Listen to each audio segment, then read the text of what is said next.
All right, so here we go. We're going to do this sunrise at Logan's Peak in Montana, and I'll go around my palette and show you my paints and brushes, and then I'll get started. Okay, so here's my Sterling Edwards big brush palette, it's called, and he has big brushes as big as this. These big brushes he uses to get in these big fat wells. I don't use them that much because I don't use the big brushes because I paint on smaller paper than he does. But I have these two bristle brushes that I'll use from time to time for either blending or making large washes. I have a couple flats, a 1-inch flat, half-inch flat. I have about 3 rounds. I have a number 12, a number 8, and a number 4. And then I have a script liner that I use for the fine details. So I don't know how many of those brushes I'll use, but I'll use as many as I need to get the job done. And the paints will go around the palette here, and I'll tell them to you one more time just so they're documented. This is my, these are Holbein transparent watercolors.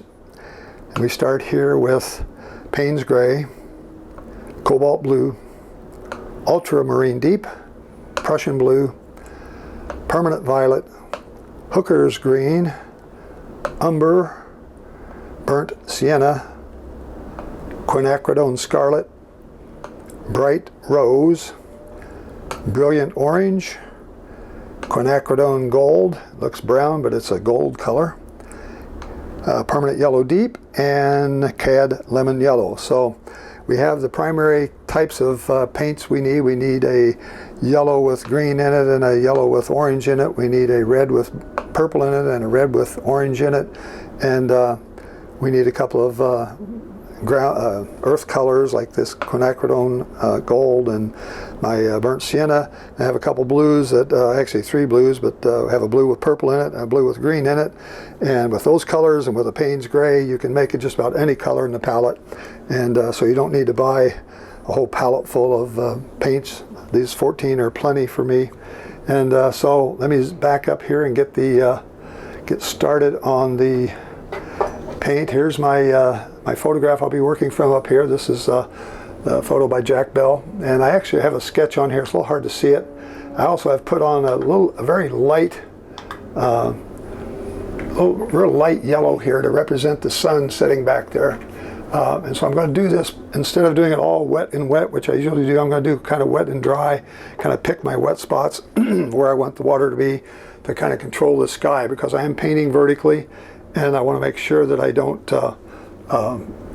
run this paint all the way down or whatever. I want to kind of control it. So I'm going to start by just putting a little bit of water up here where I want some of the blue areas in, and I want it to soften and feed into some of these other areas here. I want it to be kind of soft, but I don't want it to be runny soft, if you know what I mean by that. So I'll just give a real light brush of water, and because I'm out here in this small studio space, it's very warm, it's going to dry quickly. So I'm going to start now with I got my 1-inch brush. I'm going to start with my ultramarine blue deep, and I'm going to just start putting in some of the sky color up here where we see it on the photograph. A little bit of sky over here and a little more sky over this way that we can see through, and then we're going to start adding some of the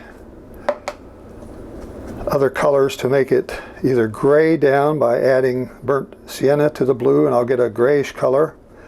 If I add my quinacridone scarlet to the blue, I'll start getting a lavender color. And so that's kind of what we want in some of the sky up here. And I want it to be soft, so that's why I left the water on there.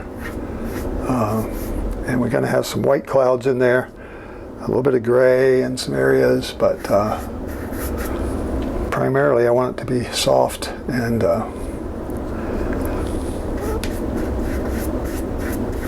sort of merge together, leave no hard edges, no rough edges.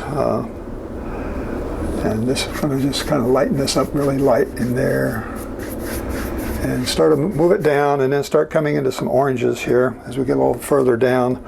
Oranges and some of the red together. See if that's going to be, it's going to be too going to be too dry. I want it to be wetter than that, so I'm going to put some more clear water on it, and we'll just sort of work it down into these other areas where they've already, our paper's already dried out. This is 300-pound cold press Fabriano Artistico watercolor paper, so we're just getting this really soft looking sky in here. It's got some orange in it, it's got some of the yellow in it in places, and see how it really needs more water. And down here, we're going to get in between these trees. There's a mountain back here. There's another mountain here that we're going to paint around like this, and just sort of follow it down, keeping it soft and light. The further down we go, the lighter I want it. Like this, a little more orange over here maybe a little more violet in some areas. Okay. All right. I think I'm going to stop with that, because the more I mess with it, the more I'll mess it up. So I want it to be just sort of light and airy. I think that looks like a nice sunrise type of cloud. This area up here was has a little more color in it than I left. Put just a little more of my violet in there maybe. And there are some areas that are just like kind of whited out, so I'm going to see if I can make a few streaks here with my paper towel and take some of the paint off and make it, leave it a whiter anyway. On the what you're seeing on the camera is a little darker than actually lighter than what I see here. So I'm going to darken it down just a little, and try to make this edge on the bottom soft so that it will blend with anything I put below it. I don't want a hard edge in the sky. Just leave this underpainting just sort of there and let it soften up. Okay. I think that's a pretty decent looking sky. I don't have any hard edges. Taking care of most of that, so I think that'll work, and I think I'll stop with it. I always have trouble with staying out of the sky. I want to go back in there and fiddle with it, and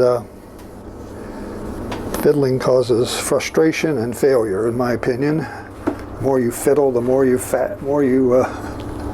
tempt fate to make it worse.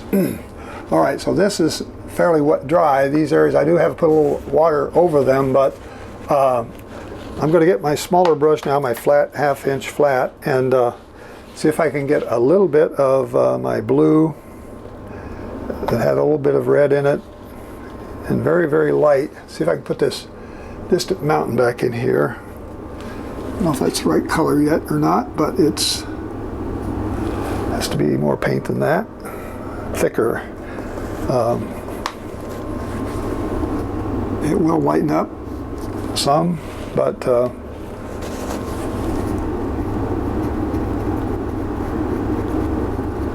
so this is the far distant mountain, most distant mountain in this scene.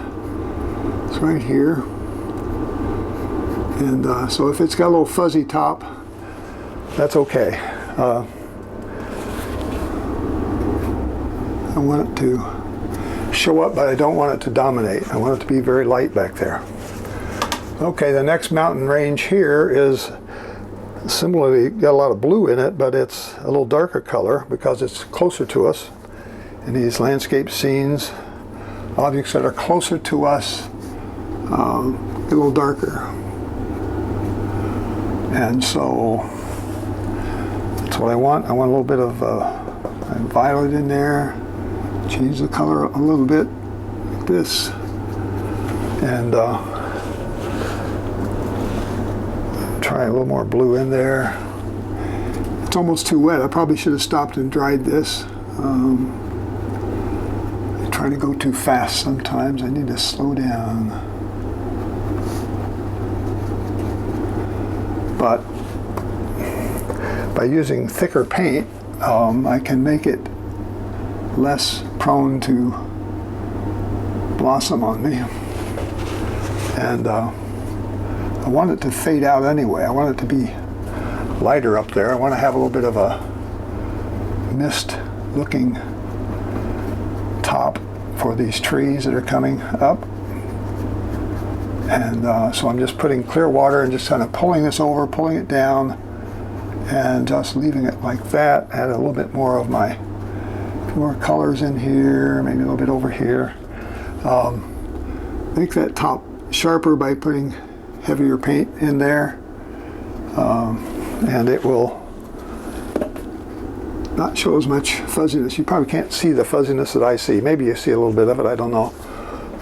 But I'm trying to do that sooner as I normally would. But let's leave it at that. I see a hard edge forming here. I don't know if you can see that, but it's a hard edge that I don't want in that sky. So I'm gonna get my bristle brush. These bristle brushes are really good for this. They are good to soften edges and take out the hard edges. So much of painting has to do with the edges. If you have hard edges, soft edges, that sort of thing. Yeah, I'm getting too much water in there. I'm going to use my hairdryer and dry this thing off because I'm getting too much.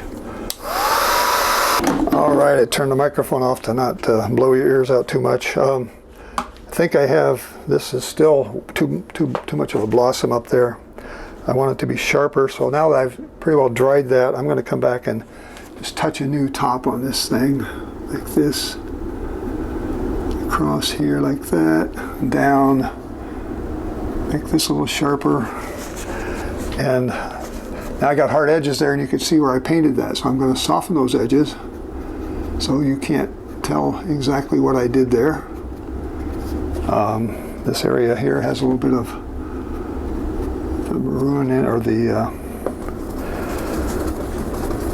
yeah, it's more of a purple color, lavender color.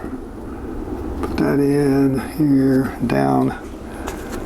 So I'm just working with edges now to try to make that look like it's some kind of mountainous area there that's closer but still in the distance. All right, I think that's good enough. Then we got another big mountain over here that's even darker. Now that I've dried this, I think that should work much better. It's going to have probably more of the blue in it and purple in it. So I'll just see what that looks like here. Here we're going to go here. It's going to be darker all the way down to the ground level. This is all ground level down here now. So do that, come up here, it comes way up about like this. Across and then up again, over here and down, a couple of things like that. Okay, and then we'll just add some other colors in here to show that it's not just all one color, and fade it out down here toward the bottom so we can have some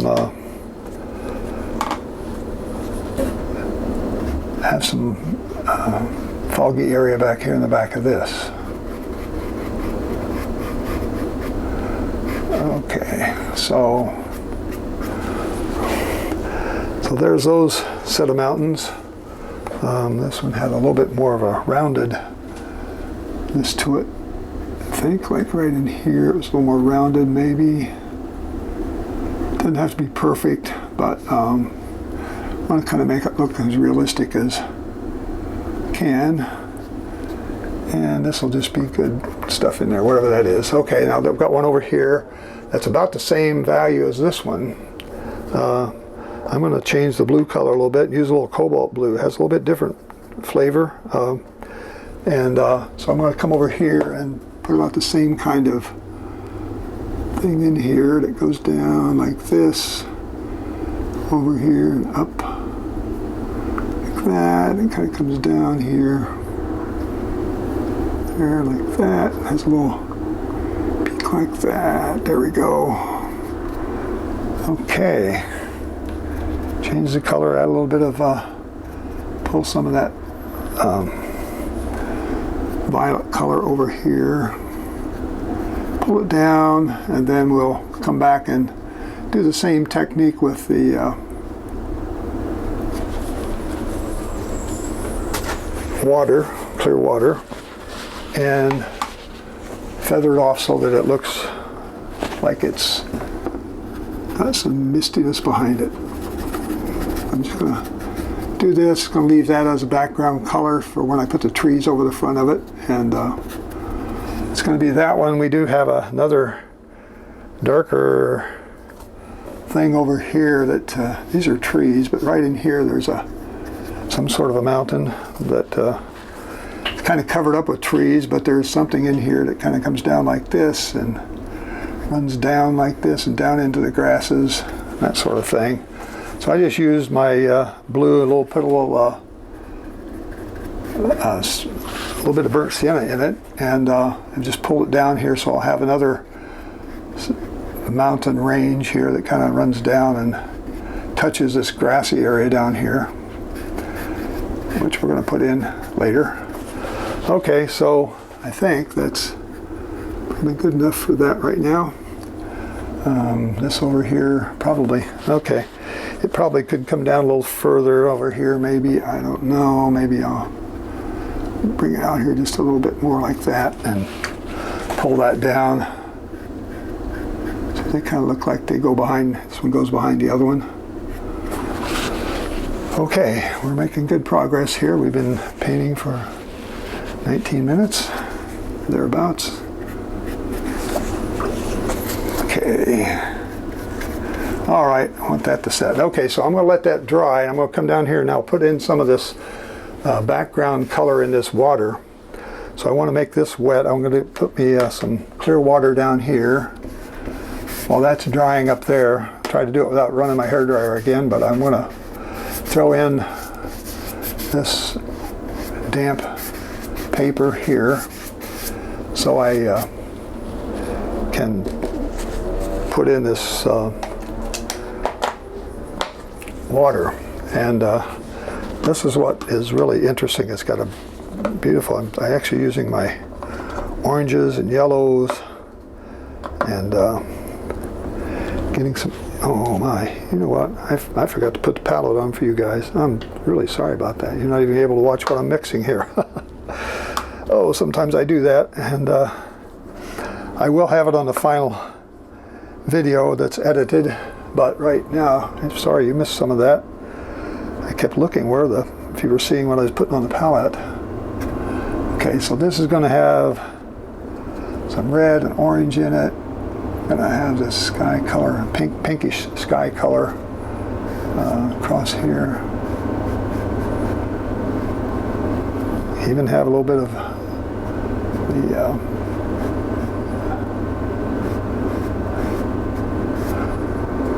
brownish color in it over here a little bit, picking up a little of the lavender color down here, and just see if I can pull that together, put a little more red in it,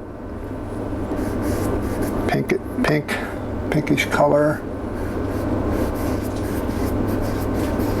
like this. Okay, I want that to be a little brighter than that, so I'm going to come back with just a little more of my brighter colors. And then it gets darker as you come over this way. And this is giving some reflection to what's above it. Okay. And I want it a little darker than, I think I'm going to make it a little bit darker because it does dry about 20-30% lighter, so I'm going to make it a little darker than I need to. And while this is wet, those colors should all run together. and make a nice reflective looking water. And to make it look more like water, you can actually take your brush and pull down like this, and you'll get the vertical brush strokes that kind of help tell the viewer what he's watching, what he's looking at here. There is a reflection going on down here. That mountain, there's a little bit of it going on over here, and even some in here to some places. Okay, I think I'll stop with that and let that dry. Now this should be drying off pretty well up here. Still have a little complaint with this top of this mountain here. I'm not really happy with it. It's too scraggly. It looks like it's got too much water in it. So I'm going to just touch it up again here and kind of come over and put a new top on it and pull it down. I don't like those little bumpy things at the top because they're really not in there. There's no trees at the top of that. It's too high. This is altitude's over 7,000 feet, and therefore there's not much tree growth way back in those distant mountains. There might be up here because we're going to put some of those trees in, but in the distance there's not nearly as much tree growth as there wouldn't be a lot of trees on top of this, is what I'm trying to say. All right, I think I'm going to let this dry just a little more. I'm going to come in and put some of my greens in here. I'm going to pick up my hooker's green, pick up my yellow, and throw it in with my blues, and see if I can find a nice bright grass color here. The brightest grass color is going to be with this lemon, cad lemon yellow. And so we'll just start in here and see what we can put in here, what kind of color we can get. A little darker, darken it down just a little with some purple. And here like this. Like that. There's a bunch of... Again, these brush strokes, this is wet on dry. Now these brush strokes are telling you how that land is moving. Get some more light green here.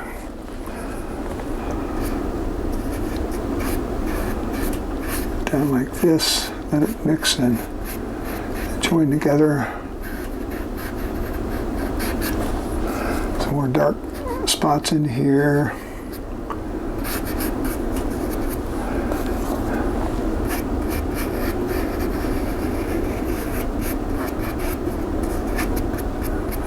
All right, coming over here and get some more, goes in like this. This comes way down, way over actually. Change the color up a little bit, get a little darker blues in there. Throwing some blue in will actually make it darker. So I'm going to have room. I got to put a little dark border on the back of this, or a bank, if you will, that shows the edge of the water back there. I want to save room for that. And this gets narrower and narrower and narrower until it gets all the way over here, and there's actually a very small amount of grass and stuff going on over here.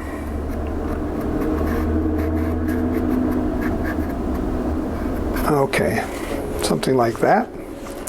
All right. Now, I think I'm done enough with my oranges here for now.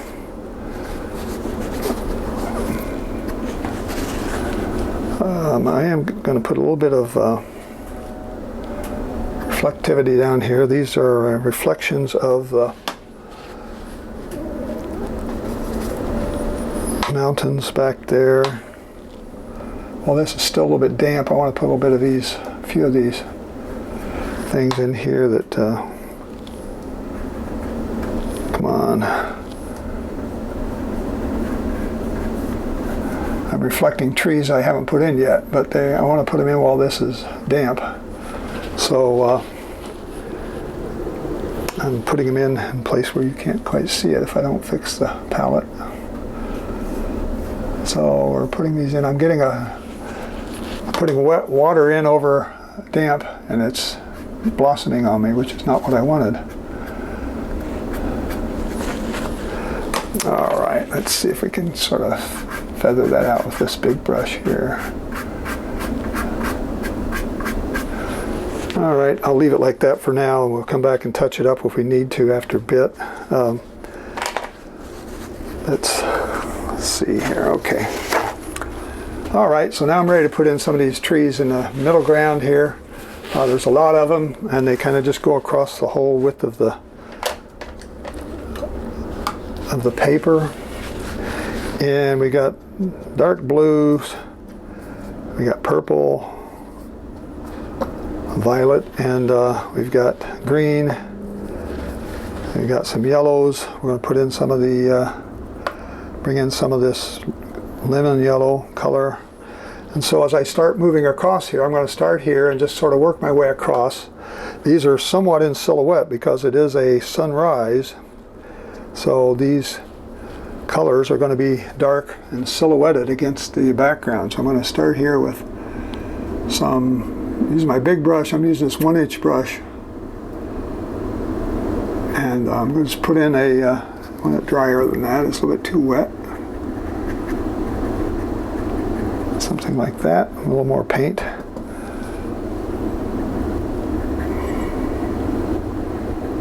And these sort of come down and actually cover into the tree, into the mountain a little bit here.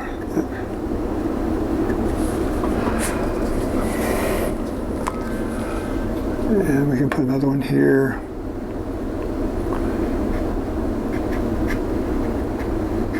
So I'm just using sort of that Z stroke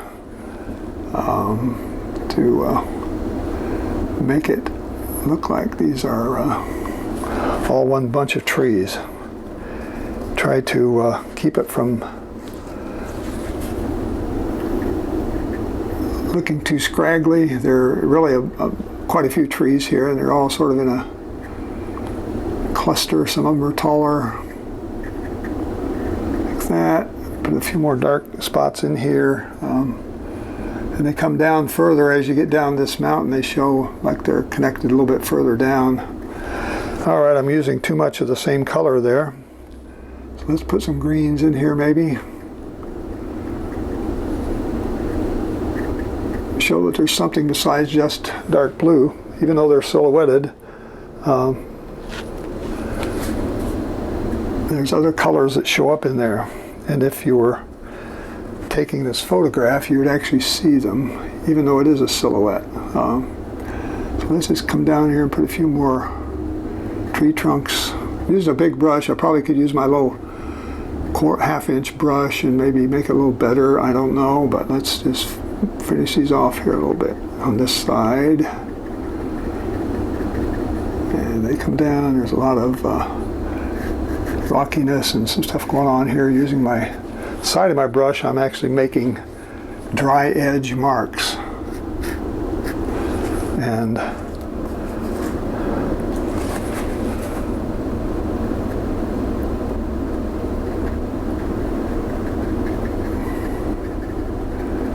so we'll just make sure they're connected and come through here like this. Start overflowing onto the next mountain area. This is all ground trees here.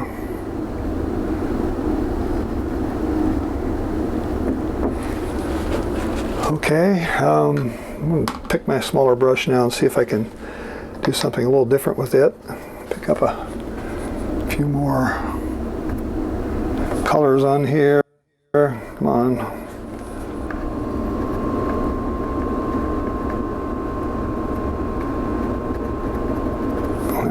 Not dark enough. I need to get more paint. Green, that hooker's green really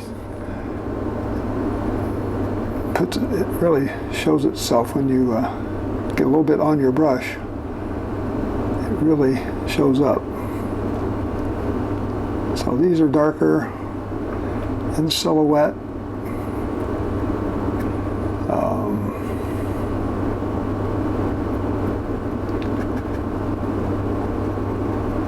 Try to make them so they all have a little bit of a unique identity. They're not all the same distance apart. Some are angled, some are wider than others, some are narrower. That, just keep pushing it out all the way here. That come up there, out here. There we go. Something like this. We got some other colors that are showing up down here in the grasses. So these brush strokes help tell the story, folks. You gotta make sure you use those brush strokes in the right angle so that you recognize that as the land is going down this way. All right, a few more little bitty ones back here. These are kind of way back here in the distance. I'm just gonna put a few little squiggly marks here, and then we'll start putting in a few more smaller ones, smaller trees. This. So it overlaps a little bit of that mountain back there. Actual photograph didn't show it overlapping that mountain that much, but kind of like the way that looks. It helps give us more perspective in this piece. All right, let me see if my timing is right to make a few vertical white trunks here by using my razor blade. Yeah, like that. I come in here and throw in a few more scratch marks. This, if the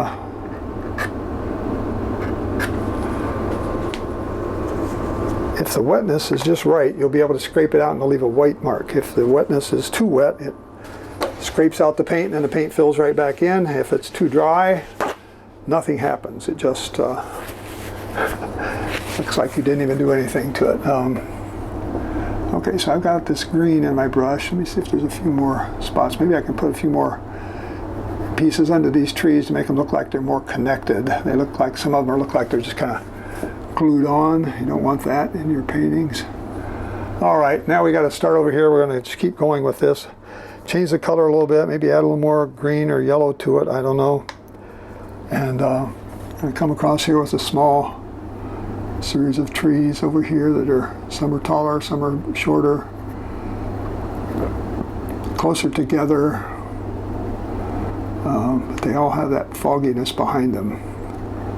So darkness at the bottom, and a few of them that stick up, and you can see they're still pine trees, like that.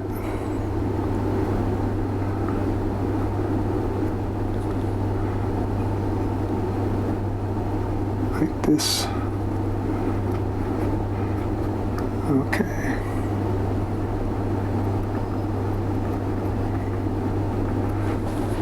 Okay, there's a nice batch of trees. These trees are now hooked on the ground in front here, down this area, as opposed to being back further in the scene on some other part of the grass. All right. Still got some more trees. We've got a whole row of them over here. We'll put those in, and then we'll be ready to think about finishing this off in a few minutes. Over here, we're going to start somewhere in this area. Just start putting in these trees there. Let's put a little more, put a little brown in them. I think some of these trees do have a bit of brown as they. Some of them actually die off and they get a sort of a white look to them, but they do have a brown look to some of them. There's been a lot of disease on these pine trees out in Montana and other areas out west, and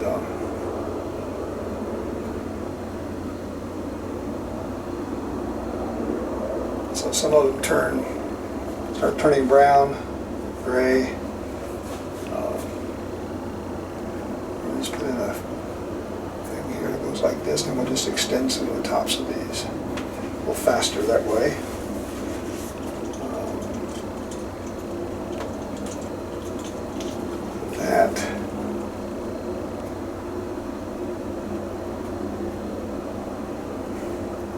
I'm not trying to realistically copy this photograph. I'm trying to give you the impression of a lot of trees back here. I'm not trying to paint every one.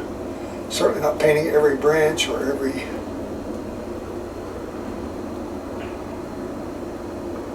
string of pine needles. It's kind of higher over here, I know that. Okay. A little darker base on some of these.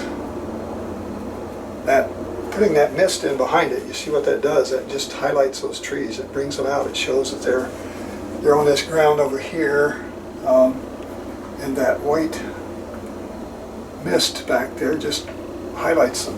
So that's a good use of mist. That. All right, might be enough of that. I'm going to bore you to death here before I get done. I'm going to come along now and just put this little bit of dark, using some burnt sienna and Payne's gray to come along and put in this bank over here that sort of runs the whole way across here above the water, so that it does look like it's a bank that comes down here. Something like that. Fill in some of these white areas. Got a little too much white in there. And while this is kind of wet, we can actually pull some of that down into the water and kind of emphasize the reflections down here.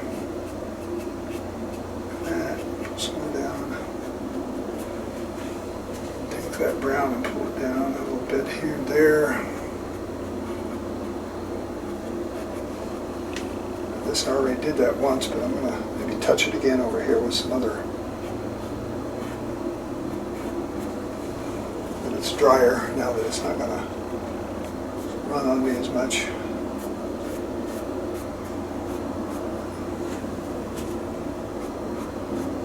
Something like that is what I'm trying to do.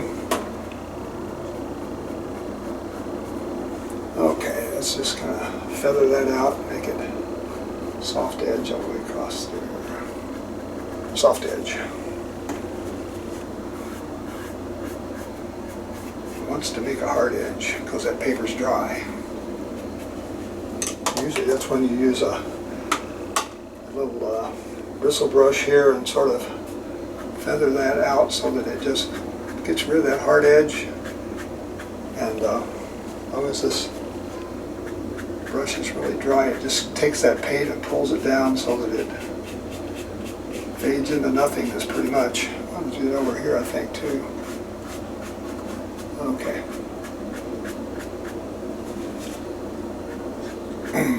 All right. That's pretty much the sky, the background, the trees, middle ground, and the water. The thing that's left is this foreground. And what I'm going to do here is, because there's a lot of little white flowers showing up, I'm going to take some of my green color here that I have and a little bit of that in my brush, and I'll take the water out of my brush by taking paper towel and soaking the bottom here by the ferrule. See that? Taking the water out. So what's left, there's pigment in here. And when I take it, if I run across here really quickly, I will leave little white sections that look like they're, took out too much maybe, okay. These are places where the paper is going to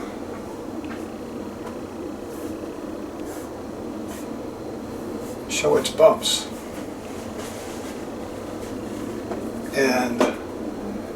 does that, I can come in and make nice little flowers out of these things. Wherever there's white, I'm going to leave it white, and I'll come in and put some other colors in to make it less flowery, I guess, or different colors anyway. So right now it kind of looks like that's the extension of this water, and it's not.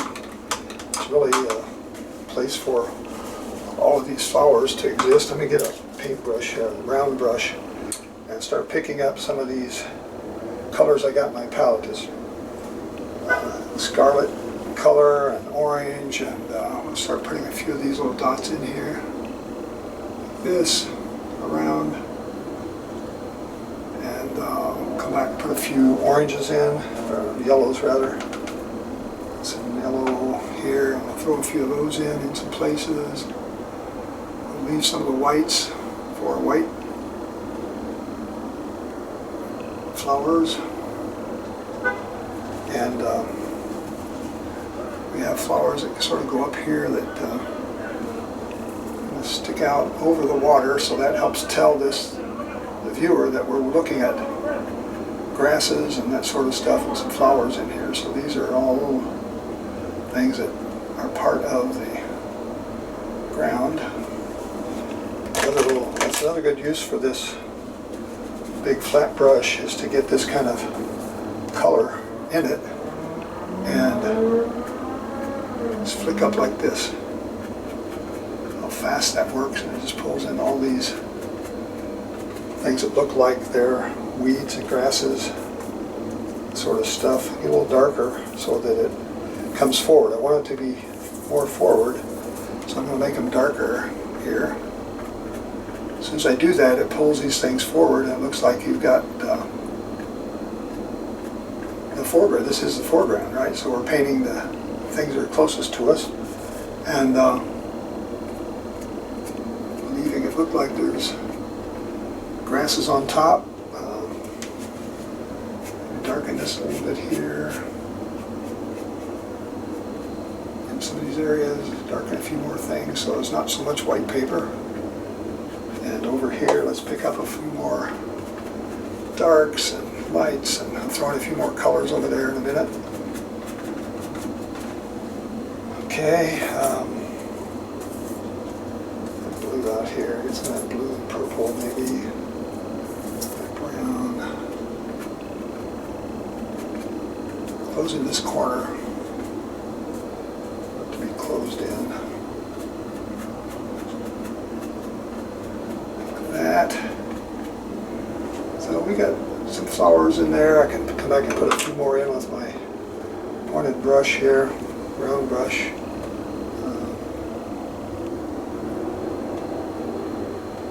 Like this. Add some bright yellows to it. Where's my yellow? Here's my yellow.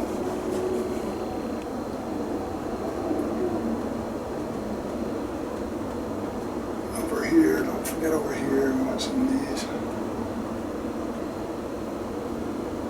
Something like that, and more reds. Just dotting in things. These are just wildflowers. There's nothing magic about it. You get my script liner and put in just a few more colors here. These areas here. I want some things that kind of look like they're taller weeds, if you will. And one thing about it, when you put something in the foreground like this, it's almost impossible to over-exaggerate it, because no matter how big you make these things, they'll still look correct.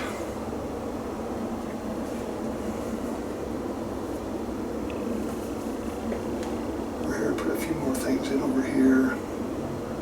Under these areas to sort of support these flowers and stuff of things. Maybe there's some over here.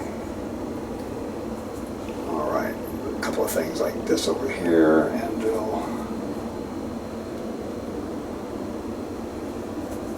knock this out. Done, be pretty well finished. There are some things that are sitting out here in the water. They're sort of like, I think they're, I don't know if they're ripples or logs, but there's something out here that sort of gives you something else, another thing to reflect.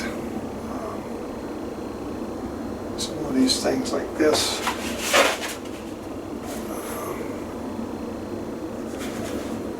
And just sort of blend them together with that water that's out there. This is the same deal. Something like that, so they don't stand out too much. Where it's driest. Oh, I've got to put a couple things up here for Lindy.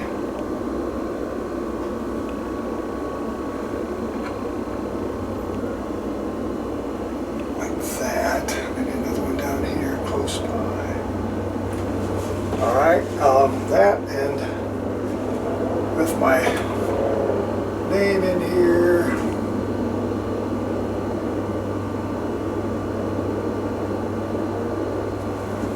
Alright, I think I'm going to stop with that. I may touch up a few of these reflections over here. I don't like the way that came out exactly, but it's the kind of thing, if I keep messing with it, it's going to make it worse, so I'm going to just leave it alone. But I think that's a pretty good impressionistic view of this scene compared to the one I did before. I don't know if it's better or worse, but you can tell it's the same scene. Okay, I think that's all I want to cover with you today, so I'm going to zoom back and say thanks for joining me today. It's kind of hot out here. I'm a little sweaty, but no big deal. Glad you joined me today, and again, I'll be getting this edited and put together and put it out on my YouTube channel probably within a couple, 3 days. I don't know how much time it'll take me to do it, but anyway, again, thanks for watching. Put the second Friday of every month on your calendar at 1 o'clock, and we'll have another Zoom session. So thanks again for joining. Bye-bye.